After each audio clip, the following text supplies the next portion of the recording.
Réplica de la columna Feminismo y la izquierda radical como reencarnación del nazismo. Una respuesta a un discurso de odio. Todo cuanto sobre las mujeres han escrito los hombres debe tenerse por sospechoso, puesto que son juez y parte a la vez. La semana pasada se conoció que en el blog del periódico El Pluralista, espacio de divulgación, confluencia y diálogo de miembros de la comunidad unilibrista, se publicó la columna titulada Feminismo y la izquierda radical como reencarnación del nazismo, texto con un alto contenido de odio, derivado de opiniones sin fundamentos, con prejuicios y discriminatorias, sumado a un profundo desconocimiento de las historias y las luchas del movimiento feminista, LGBTIQ, negritudes y comunidades indígenas en todo el mundo. Las múltiples reacciones que generó este texto, tanto en nuestra alma mater como fuera de ella, nos recuerda la relevante y necesaria importancia de debatir dentro de un margen de respeto y mínimo sustento fáctico, teórico, jurídico, técnico y científico de nuestras ideas, atendiendo que el escenario en que se desenvuelven, en esta ocasión, es académico. Por consiguiente, hemos decidido escribir la presente réplica, no porque creamos que en la columna en mención se ha planteado un debate serio y argumentado, situación que será probada al lector en la siguiente contracolumna, sino porque se hace imperioso llamar la atención sobre los prejuicios allí expuestos, que aún hoy en día siguen cobrando vidas. Esperamos, con este ejercicio, aportar a la construcción de espacios incluyentes e invitamos a toda la comunidad estudiantil a participar. Además, exhortamos a la Universidad Libre a pronunciarse frente a lo sucedido y honrar los principios liberales y socialdemócratas que ha pregonado desde su fundación. A continuación, se tomarán apartes textuales de la columna en mención para hacer los comentarios pertinentes, a fin de demostrar por qué carecen de comprobación. Para empezar, iniciemos con la siguiente frase. Todo bien con las feministas, pero no con las violentas que muestran las tetas. Es el cierre que los dos autores unilibristas le dan a la columna en mención, la cual no pasa desapercibida porque constituye una falacia ad hominem, por no atacar el argumento por el cual las mujeres muestran sus senos en señal de protesta, sino a ellas por mostrarlos, tildándolas de violentas, por su contenido de odio y por la forzada relación que establece entre la exhibición del cuerpo de la mujer y la violencia. Mostrar las tetas es un acto utilizado por algunas feministas alrededor del mundo, porque pone en evidencia la censura social que ha sufrido el cuerpo femenino en un contexto que no sea sexual. Solo es aceptable si es para cosificar, no como apuesta política. Entonces, ¿qué de violento tiene la desnudez? ¿Acaso las tetas nos están matando? Es evidente que no. Iniciamos con esta frase porque manifiesta un prejuicio frente al cuerpo de la mujer, un desprecio por aquella que exhibe su desnudez y la estigmatiza llamándola violenta. En su introducción, los autores en mención señalan que el movimiento feminista fue impulsado principal y cómicamente por un hombre religioso, como lo fue François Poulain de Laval, sacerdote. Aseverar que el movimiento feminista fue impulsado principalmente por François Poulain no solo es impreciso, puesto que ni siquiera nos sitúa en un contexto histórico específico, sino que es anacrónico y atemporal. Desconoce el hecho de que para el siglo XVII, en el cual vivió Poulain de Laval, las mujeres escritoras debían utilizar seudónimos masculinos para firmar sus libros si querían ser publicadas. Ejemplo de ello, Amatine Dupin, conocida con el seudónimo de George Sand, y Mary Ann Evans, George Eliot, y la subordinación en la que se desarrollaba su vida para la época ha sido ampliamente probada, por lo cual no es posible, porque no es comprobable, que el autor en mención haya sido el principal impulsor del feminismo. Lo que sí es comprobable es que se encargó de irracionalizar el prejuicio de la desigualdad sexual, criticando calificando de esta manera el poder y dominio masculino como abuso de poder de las estructuras sociales, por lo que se entendería que le otorga un sentido social a la filosofía cartesiana. La eugenesia como principio feminista. Antes de continuar con el ejercicio propuesto, consideramos necesario hacer las siguientes aclaraciones conceptuales. La eugenesia puede ser de dos tipos, positiva o negativa. La primera es una filosofía social que, según Fabiola Villela Cortés, tiene como idea mejorar la raza humana. La segunda, en palabras de la misma autora, se trata de limitar los derechos reproductivos individuales en aras de la salud genética de las generaciones futuras, puesto que consiste en la eliminación de caracteres indeseables mediante segregación sexual y racial, restricciones de inmigración, prohibiciones legales de matrimonios interraciales y esterilización involuntaria. Otras medidas de eugenesia negativa fueron en un inicio el infanticidio y posteriormente, hasta la segunda mitad del siglo XX, el genocidio. Los autores de la columna afirman que las mujeres que se enuncian desde el feminismo argumentan falacias clasistas como una mujer o persona gestante, para no definir su género, debe tener la libertad de decidir sobre su cuerpo y de pensar en lo que será de ese niño, o sea, si piensan en los niños por nacer, sin condiciones de vida digna, para no desarrollar su vida de manera plena y sin complicaciones, sin eufemismos quedaría algo así. Los pobres no merecen reproducirse porque simplemente no tienen dinero para darles una buena vida a sus hijos, ni los discapacitados por la razón que sus condiciones hacen que no pueden vivir de manera plena. Es decir, se refieren a la eugenesia negativa para hacer una interpretación a todas luces amañada y descontextualizada, que introduce un gran número de debates en una misma bolsa para llegar a una conclusión apresurada e imprecisa. Además, banalizan la lucha del feminismo por la despenalización del aborto a través de la tergiversación de la categoría vida digna, que ha sido desarrollada por los tribunales nacionales, en particular por nuestra Corte Constitucional, y que se refiere en su núcleo esencial no solamente a condiciones económicas mínimas como sugieren los autores, sino a una amplia gama de circunstancias que permiten el pleno desarrollo de la vida. La sugerencia que hacen los dos estudiantes desconoce incluso la sentencia C-355 de 2006, hito sobre el tema, que explica este núcleo esencial y que de plano niega la posibilidad de esta interpretación eugenésica.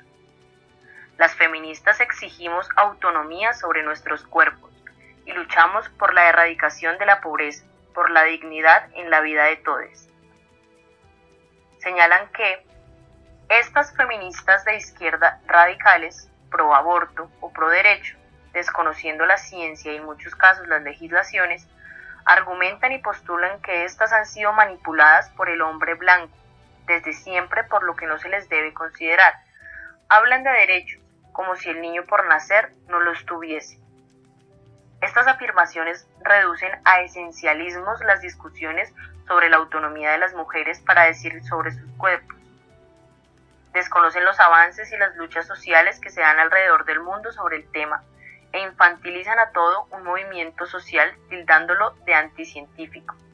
Además, la legislación colombiana protege la vida del que está por nacer, pero no le otorga la categoría de persona, obviamente no de niño, porque no lo es, sino solo hasta después del nacimiento. Adicionalmente, desconocen las discusiones científicas que al respecto se han sostenido en varios escenarios, incluyendo la Corte Interamericana de Derechos Humanos en el caso Artavia Murillo versus Costa Rica. Afirman que los únicos derechos que son válidos son los de ellos o ellas, pues se consideran superiores, de lo cual no hay ningún sustento, puesto que no se puede probar que esto haya sido dicho por alguien. Solo se trata de un reencauche de prejuicios, y rematan con que su pensamiento es casi una copia al carbón del nazismo. El nazismo, como es sabido, es un movimiento político y social de corte fascista y antisemita. Hacer esta aseveración demuestra el profundo desconocimiento sobre el feminismo como movimiento social y sus reivindicaciones. El movimiento feminista no es racista. El antisemitismo en sí mismo es una forma de racismo. No cree en la superioridad de ningún ser en razón de su género o de alguna otra categoría y propugna por la igualdad de oportunidades y la justicia social, especialmente para las mujeres, pero en amplio para toda la humanidad. Para concluir, afirman que es por estas razones expuestas anteriormente que se les llama feminazis. Ya habiendo desvirtuado anteriormente sus premisas, esta conclusión resulta irrevocablemente falsa. Con esta expresión buscan desdibujar y satanizar las luchas de los movimientos feministas. Realiza una comparación que promueve la estigmatización y el odio hacia las mujeres y personas que se enuncian desde el feminismo.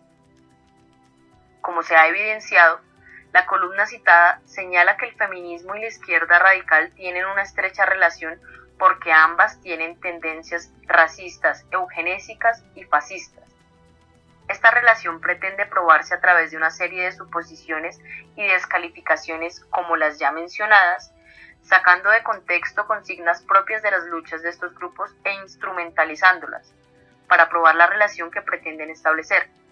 Si bien es cierto que el feminismo es diverso, como todos los movimientos sociales, y tanto como la humanidad misma, y que por supuesto habrá feministas que simpaticen y tengan posiciones políticas propias de la izquierda radical, como expresión política válida con postulados que los autores satanizan por desconocimiento, es rebatible que a partir de estas coincidencias pueda llegarse a la conclusión de que el feminismo y la izquierda radical son la reencarnación del nazismo. Desconocen los autores que no existe una única corriente dentro del pensamiento feminista. Existen diversas corrientes, las liberales, las socialistas, las marxistas, las comunitarias, entre muchas otras. Al hablar de feminismo y la izquierda radical en una absoluta ignorancia, reduce toda la práctica y producción teórica del feminismo.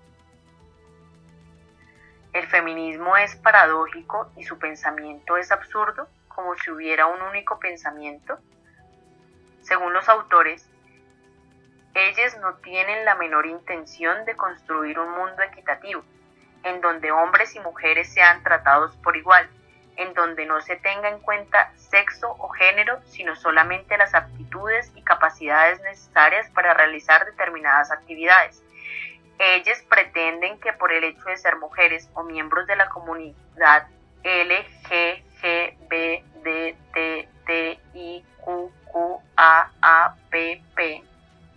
les den prioridad sobre las demás personas oponiéndose a la igualdad. Algunas corrientes del feminismo, así como de otras epistemologías y pensamientos, reconocen la necesidad de medidas y acciones positivas que contribuyan a la superación de las inequidades ya existentes, las cuales limitan el desarrollo de una vida digna, establecen limitantes para acceder a derechos básicos como el sistema de salud, trabajo, educación.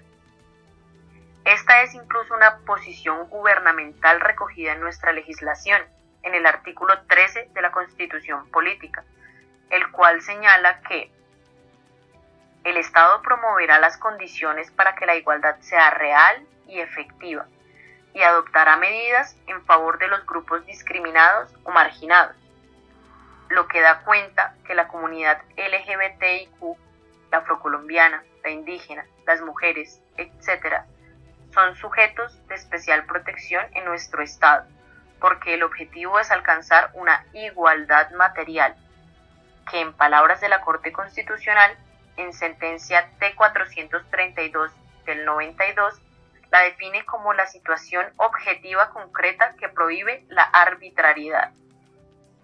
Señalan que la lucha feminista es en sí misma paradójica a través de la exposición de algunas de sus opiniones que son a su vez sustentadas por ellos mismos. No existe comprobación alguna. Hacen un análisis superficial de las medidas de discriminación positiva en contextos laborales, señalando que vulneran el derecho al trabajo de los hombres, descontextualizando en suma la desigualdad estructural que ha llevado a la adopción de estas medidas incluso en el campo institucional estatal. Por ejemplo, con base en los datos del Observatorio de Igualdad de Género de la CEPAL, Solo el 17.5% de mujeres hacen parte de los gabinetes ministeriales de los países de América Latina en el último periodo presidencial. Únicamente el 22.4% de mujeres conforman el principal órgano legislativo nacional de esos países. Por último, de acuerdo con la misma fuente, tan solo el 19% de mujeres son magistradas en la Corte Suprema, máximo tribunal de justicia. Por si fuera poco, según esta misma entidad, las mujeres trabajan sin remuneración más del doble de horas de las que trabaja un hombre, sin importar si es en la esfera privada o pública. Esto quiere decir que en Colombia, durante el 2017, las mujeres trabajaron sin pago, un promedio de 32.9 horas semanales, a comparación del 11.4 en el caso masculino. Bajo estas circunstancias, ¿llega a altos cargos el más capacitado o a quien le queda más fácil llegar? ¿O será que esta desigualdad refleja la tal discriminación hacia el hombre blanco heterosexual? En lo que respecta a la comunidad trans, su acceso a oportunidades laborales es limitado en torno a la estigmatización de la cual es víctima. En la mayoría de las ocasiones, no son contratadas por el simple hecho de ser trans, razón por la cual se desempeñan en trabajos informales como la prostitución, la peluquería, entre otros. Según una encuesta del Ministerio de Salud, entre el 55% y el 85% de personas trans en Colombia han sentido que los profesionales de la salud no están sensibilizados con las realidades que lleva consigo ser una persona trans, por lo que no están capacitados para atender sus necesidades, sintiéndose agredidas, mientras que otros son atendidos de manera negligente e incluso mal diagnosticados.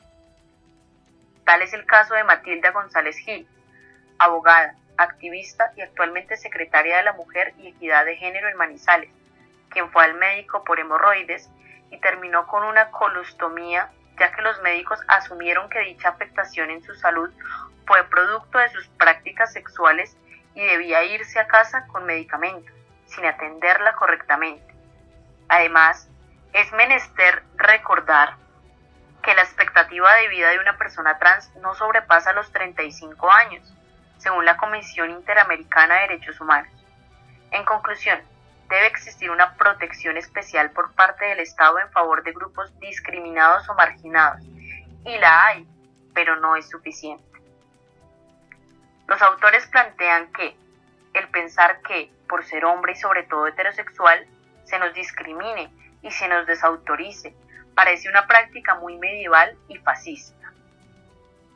Cuando ellos, a través del lenguaje, están justamente señalando y discriminando a los grupos marginados y discriminados, nosotros creemos que lo que realmente es fascista e inquisitivo, no ponemos medieval porque entendemos que la satanización de la Edad Media como una época oscura es errónea, es que se escuden en una falsa discriminación por ser hombre y heterosexual, y en una falsa desautorización, puesto que no se les ha autorizado desde una posición subjetiva, anteponiendo su percepción y desconociendo la discriminación real que puede ser constatada históricamente y que sigue persistiendo. Por otro lado, afirman que si se tiene por igual a la hora de seleccionar personal para realizar algún trabajo y se selecciona a un hombre blanco heterosexual por encima de mujeres o miembros de esta comunidad ilegible, ellos van a decir que es opresión, que es la muestra de ese sistema machista opresor, en el que el Estado opresor es un macho violador. Y sí, será opresión, siempre que las condiciones de acceso para llegar a esta postulación no sean equitativas. Además, el texto entre comillas de la parte citado es de una canción titulada El violador eres tú, creada en Chile para denunciar violencias de género. Lo que significa esta frase es que la violación trasciende la institucionalidad societal, que va desde el juez, el policía, el Congreso y hasta el mismo presidente, que hacen parte de un sistema que revictimiza a la mujer que denuncia, una violencia institucionalizada, que ejerce múltiples violencias basadas en género. Luego, afirman que, lamentablemente, todas estas muestras de odio lo que hacen es degradar verdaderos logros y magnos reconocimientos de mujeres que verdaderamente empoderadas lograron, sin necesidad de desnudarse, comprar pañuelos, alimentando el capitalismo que también aborrecen, cantar y hacer ridículas coreografías y salir a romper todo aquello religioso que fuera parte de ese sistema opresor patriarcal, sino que con su inteligencia y determinación lograron conquistar. Todos vivimos bajo este sistema y por más cuestionable que sea, tenemos necesidades humanas que pueden satisfacerse generalmente solo dentro de las lógicas del sistema capitalista.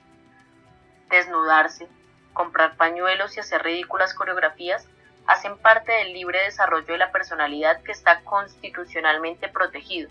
No son delito y no son acciones deliberadamente hechas para agradarle a otros miembros de la sociedad. Son acciones usadas en espacios donde se reclaman derechos, donde se hacen reivindicaciones políticas igual de válidas que otras. Lily Rothman define el término mansplaining como explicar sin tener en cuenta el hecho que la persona que está recibiendo la explicación sabe más sobre el tema que la persona que lo está explicando, validando falacias de autoridad. Este comportamiento suele darse de forma habitual por parte de un varón hacia una mujer. Tan habitual es que se puede ejemplificar acá, cuando los autores nos señalan qué es el feminismo, quiénes son las verdaderas feministas, para ellos, imponiéndonos quiénes debemos tener por íconos feministas, y cómo debe actuar una feminista. Para nosotros, es usual escuchar comparaciones del feminismo de la primera ola con el actual, para señalarnos los modos correctos de protestar. En la columna de opinión, se hace alusión a varias mujeres en la historia que han hecho parte del movimiento feminista, tales como Marie Curie, Liz Meitner, Katherine Johnson y Heidi Lamar, es decir, mujeres con grandes contribuciones históricas. Pero el feminismo no solo se puede limitar a las mujeres STEM, Science and Technology. Para los autores, solo es importante para el feminismo si y solo si se hace parte del grupo de feminismo académico, científico e incluso institucional, porque las demás formas de feminismos no son válidas, como si el feminismo se resumiera en llegar a obtener un Nobel. No es de esta forma que se nutre el movimiento feminista. De hecho, ni siquiera se habla de un solo feminismo, se habla de feminismos, en razón a que existen distintas ramas: el feminismo negro, el ecofeminismo, el feminismo radical, el lesbofeminismo, el feminismo gordo, el transfeminismo, etc. Nadie puede pretender definir el feminismo y limitarlo solo a un campo y ámbito aplicativo. El feminismo no solo se vive y desarrolla en la academia, trasciende a otros espacios en los cuales sí se tienen en cuenta las realidades y las temáticas diversas de la sociedad. Siguiendo con la columna, posteriormente nos invitan a que recordemos que la mujer que dio a luz en el páramo de Pisba, cuando el glorioso ejército patriota colombiano lo estaba cruzando. El grupo acampó y a la mañana siguiente se levantó y continuó su jornada. Tal vez, si esa mujer hubiera sido una supuesta feminista actual, hubiera abortado al niño porque no le estaría garantizando su futuro para una vida digna. Por lo tanto, no merecía vivir. Para lo cual existe un término que lo describe: discurso peligroso. Según la Universidad de Harvard, es un límite en la llamada libertad de expresión debido a su alta carga de odio. La utilización de términos cerrados y sesgados solo desprestigian años de lucha reivindicatoria, como podemos ver aquí. Hay muchas frases del mismo talante en la columna. Otro ejemplo es: si un hombre apoya su movimiento, es rechazado, ya que el objetivo contra el que va ese movimiento es él, el hombre. En este sentido nos resaltamos el hecho que en este escrito hicieron parte dos hombres, blancos, heterosexuales. Esta frase es de nuevo un reencauche de prejuicios sin ningún asidero. En otro punto nos dicen: ahora bien, no han sido solamente las mujeres quienes han demostrado su casta, sin necesidad de desnudarse, cantar, comprar pañuelos y romper todo. También hombres de la comunidad LGBTTIQQAAPP, tal como Alan Turing. Lamentablemente, fue asesinado por medio de un veneno puesto en una manzana. En un principio se dijo que había sido suicidio, sin embargo, lo más probable es que fuera asesinada. Lo cual entraña suposiciones que no tienen ningún rasero histórico que lo respalde. Alan Turing se suicidó inyectándole veneno a una manzana, la cual consumió porque hubo conocimiento de que era homosexual dentro de un régimen fascista, siendo encarcelado y humillado por su orientación sexual. Para concluir, nos dice que, según ellos, y solo gracias a ellos, es que se han logrado la conquista de ciertos derechos. Lo que no afirman y que además esconden es que se han apoderado de la lucha de otros grupos, tales como las personas de origen afro, para no decir negro, pues los eufemismos están al orden del día, los indígenas, etc., quienes por sí mismos han conquistado sus derechos. Para lo cual señalamos que confluir en reivindicaciones y hacer luchas visibles no es apoderarse, sino que es precisamente parte de la visibilización con la que están finalmente convencidos todos los grupos oprimidos. Por otro lado, una de las luchas de las comunidades negras es que se les reconozca y se les llame como tal, negro, negra, porque no hacerlo es despectivo.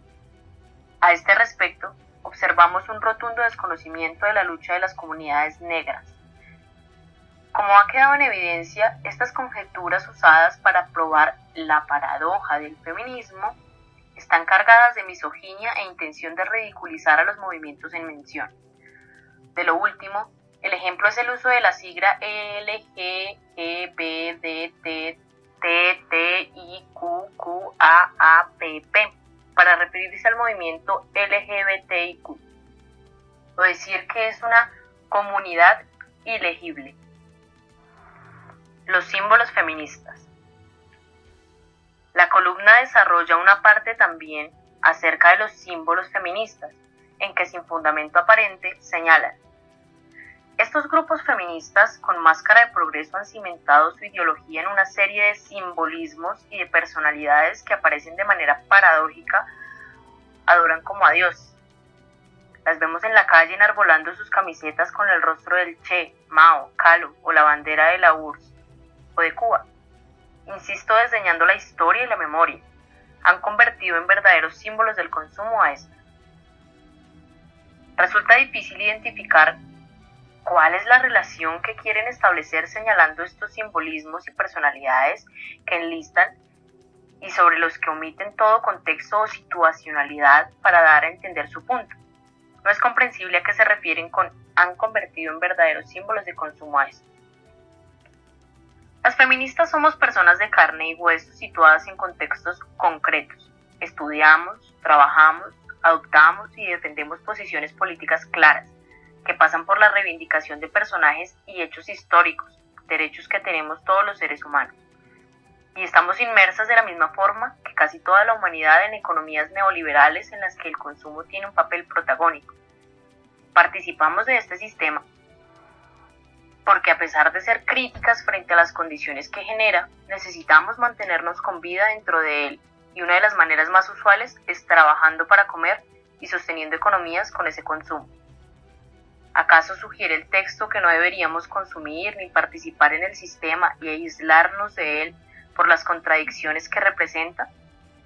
El feminismo, así como muchas otras luchas, trabajan para transformar esta realidad. No ignoramos los crímenes de lesa humanidad que se han cometido alrededor del mundo. De hecho, los conocemos ampliamente y ahora, desde esta época, incorporamos en ellos análisis tan importantes como el de género, que nos dan perspectivas e insumos para enriquecer los debates académicos que esperamos sigan en crecimiento, así como aportes a las soluciones para evitar estas acciones violentas se están construyendo alrededor del mundo. Sabemos ahora el papel fundamental de las mujeres en la derrota del régimen nazi. Conocemos más de los crímenes que cometieron también los países aliados contra las mujeres de los países por los que transitaron antes de lograr la victoria. E incluso hemos traído estas discusiones a la actualidad del país y hemos abierto los caminos para que, por ejemplo, el análisis y la perspectiva de género estén en el Acuerdo de Paz de La Habana, sumándonos a la construcción de sociedad y paz. Desarrollan en la misma línea un listado de personajes históricos destacando sus posiciones homofóbicas y en algunos casos sacándolas de contexto. Sin embargo, lo relevante aquí es que obvien que no podemos hacer estudios del pasado con los estándares morales y éticos del presente para lanzar juicios de valor, o por lo menos que el ejercicio de hacerlo va a arrojar la imperiosa necesidad de vetar a la gran mayoría de personajes destacados en la historia de la humanidad por expresar y abanderar lo que para el movimiento histórico en el que se encontraban representaban los valores sociales. Para cerrar, los autores utilizaron este párrafo que decidimos traer completo. Estamos sin duda ante el Armagedón de la cultura y de las buenas costumbres. Están atentando contra la ciencia, la lógica, nuestros principios y nuestra moral. He de reconocer que apoyamos la igualdad, pero una ante la ley que irradia a todos de manera efectiva, que en parte ya se logró. Esa es la verdadera y sensata lucha. Por esa igualdad se debe luchar, no por una que pretenda criminalizar y menoscabar la memoria, la historia, la naturaleza, la ciencia y todos los logros de la raza humana. Parece que pronto tendremos que discutir y argumentar lo obvio. Celebramos que el feminismo como movimiento esté problematizando y generando visiones críticas sobre todos nuestros quehaceres cotidianos. Este es su objetivo. No desconocemos nuestra intención de atacar a la cultura y a las buenas costumbres, siempre que éstas sigan siendo discursos que invisibilizan y violentan a las mujeres material y simbólicamente, más aún cuando han sido instrumentalizadas a lo largo de la historia con este fin. Reconocemos en el derecho una vía para lograr la justicia e igualdad efectiva de los compañeros, que los compañeros enuncian, pero que nosotras entendemos de manera extensiva, una que se realice en todas las esferas y que permita el desarrollo de la vida sin desventajas e inequidades fundadas en género, raza, clase o cualquiera que sea su fuente. Apreciamos y celebramos los logros de la raza humana. No pretendemos criminalizar ni la memoria, la historia, la naturaleza o la ciencia. Al contrario, las analizamos de manera que se develen las formas en que las opresiones las han moldeado y nos han puesto en desventaja para poder revertir esta situación y lograr verdadera justicia social, honrando a todas las mujeres y personas que han dedicado su vida a lograrlo y mejorando las condiciones de vida de todos, quienes habitamos estas realidades. Les invitamos, sutano y mengano, y a todas las personas que quieran informarse más acerca del movimiento, a compartir ideas, problematizarlas, profundizar en ellas, a no desinformar y especialmente a cuestionar su posición de privilegio. Les invitamos a sumarse y construir. Lo único seguro es que ante posiciones desinformadas como estas y ante discursos de odio, nunca más contarán con la comodidad de nuestro silencio. Con el mayor aprecio a la comunidad estudiantil